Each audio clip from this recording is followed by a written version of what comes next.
জাঙ্গিয়ার সংবাদ আপনাদেরকে জানানো যাচ্ছে যে কালকে পুকুর পাড় থেকে একটি জাঙ্গিয়া পাওয়া গেছে। জাঙ্গিয়াটা যা হারিয়েছে তিনি উপযুক্ত প্রমাণ দিয়ে আমাদের কাছ থেকে জাঙ্গিয়াটা নিয়ে যাবেন। এই কিসের প্রচার রে? হার বলিস নি, খান নাকি জাঙ্গিয়া পাইছে, ওই শালাটা প্রচার করে বেড়াইছে। কে প্রচার করছে? কে করে জানিস নি?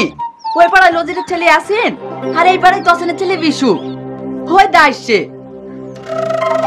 আনন্দ সংবাদ, আনন্দ সংবাদ, জাঙ্গিয়ার সংবাদ। আবার বলছি, আপনারা প্রত্যেকেই নিজের নিজের বাড়িতে ভালো করে জাঙ্গিয়া খুঁজে দেখুন। জাঙ্গিয়াটা দেখতে একদম চকরা বকরা এবং নিচের দিকে একটু ছিঁড়া ফাটাও আছে। শালা ভীষণ বন্ধ করছে রে। আর হ্যাঁ, জাঙ্গিয়াটা মনে হচ্ছে 2 সপ্তাহ ধরে কাঁচা নেই, ভীষণ গন্ধ বেড়াচ্ছে। তাই আপনাদেরকে বলছি, এই জাঙ্গিয়াটা যার, তিনি আমাদের কাছে উপযুক্ত প্রমাণ দিয়েছে